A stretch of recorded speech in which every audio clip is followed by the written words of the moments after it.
This is Jamie Boy. I'm in Panola County, and I got a couple of people I'm going to talk to here, and they have a rather interesting little story.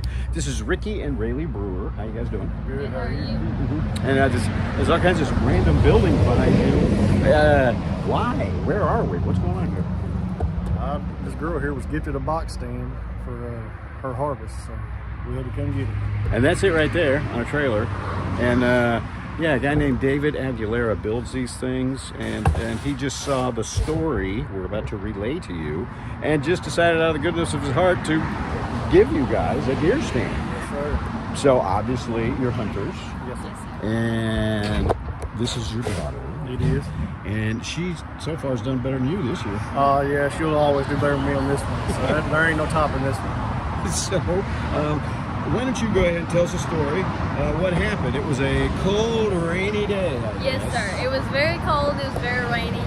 I wasn't expecting to see much, but I mean, deer always move when it's cold. But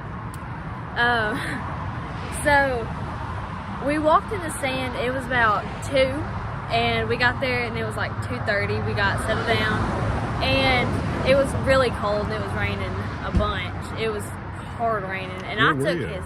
Oh, we were at the Red River Army Depot. Okay.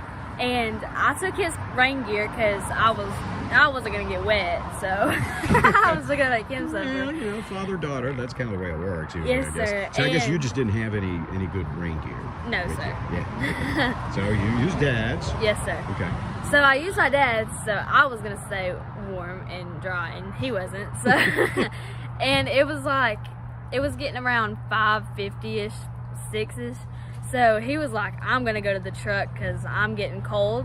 So I was like, okay, you go do that. And I got on my phone and I started playing my game. And so he went to the truck and he said he was getting like a drink and stuff and got into his dry clothes. So I was like, I texted him at 6:40 and I was like, I'm leaving. I was like, I'm not gonna do this. I'm just gonna leave at 6:40. So after that, I got off my phone, I put it down, and I looked up, and there's this blob, and I was like, oh goodness, and I was like, it's a deer, I know it's a deer. So I was like getting my PhD hoodie, and I was wiping off my scope, and I just saw it, and I was like, uh-oh. So I got my gun up, and it was him, and he was walking a trail eating acorns, and there's this big old oak tree, and he walked behind it, and he walked like 2 steps behind it, and he just stood there and he looked behind him and you saw his rack, and it was like the most magical thing. It was crazy. That's when I started freaking out. So I was like, It's a movie moment. Yes, I was like, oh my goodness. And I was like, started shaking. But my dad always tells me to breathe and just barely squeeze the trigger. So I just had to take some deep breaths real quick, and I got it up and I shot. And usually when you shoot them, you like mule kick or something, but he didn't do that at all. He just ducked over like a little bit and he hunched and he just walked. It was about a 35 to 40 yard shot.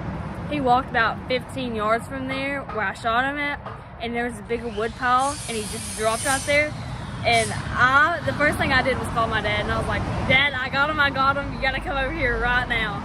And the truck, it was about like half a mile from there. So he sprinted half a mile in 3 minutes or so. Wow. Did he used to run track? No. It wasn't no half mile. It was about 300 yards. It felt like half a mile. It was crazy. And yeah, Ed, go ahead. so after I was like, he came over there, he came to me, he's like, where's it at? And I was like, I think it's moving. So he wanted my gun, so I gave it to him, and he like ran over there, and he was like, no, it's down. And I was like, oh my goodness. And it was getting a little scary for me because I was like, I don't know how I'm gonna get out of the stand because I'm shaking so bad. I almost fell out. It was crazy. I went over there and I was like, oh my goodness, there's like no way I shot this. And I was like, oh my gosh, I just started crying. I was so happy. That is crazy. And here's the rack. 31 points, is that right? 31 points. Yeah, let's count them real quick. We'll just look. We won't have to count. This isn't Sesame Street. So, yes, yeah, I believe you. It looks like 32 to me. And this, I guess, is going to be some kind of record, maybe, huh? That's what we're hoping. So, gotta wait for the drying period and all this and that. We're hoping that it is. In order to be.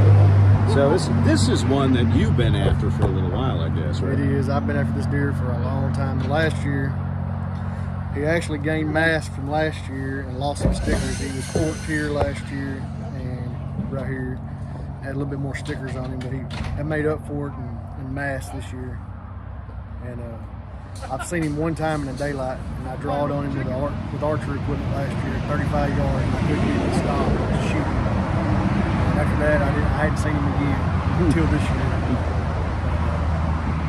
I told her, I said, if we're going to get him harvested, it's got to be youth weekend. So that's what we done. Well, there you go. And we went after him. Last 2 years, youth weekend has rained, so we should have been prepared for it, but we wasn't. Surprise, it's raining again. And so I guess you guys stayed a little bit later than usual? Yeah, well, you have to be checked out at a certain time. So after she shot him, I called the hunt coordinator that's out over everything out there, and I told him he actually come down there and got the deer out of the woods with us. He had actually been hunting them also. So, and then we stayed up there at the hunt office and, gooed and gawed on him and field dressed him and took all the measurements off of him that Texas Parks and Wildlife requires us to do. We didn't get much sleep that night. I didn't. I was happy. Then from that point on, I posted it on Facebook Sunday night, and about 10:30, I had to turn my phone off. I got up the next morning, I had 152 missed calls from people. Wow. Well, that is just awesome, and congratulations. Thank and then, you. And then this crazy guy over here. Hi. Yeah, that's David. He builds these things and deer stands, chicken coops, things like that. And I guess he just decided out of the goodness of his heart to let you have one because he didn't want to see you cold anymore, I guess. He wants to see Daddy cold. We're very grateful for it, I promise. I just wanted to hold the antlers. Yeah, he just wanted to hold the antlers.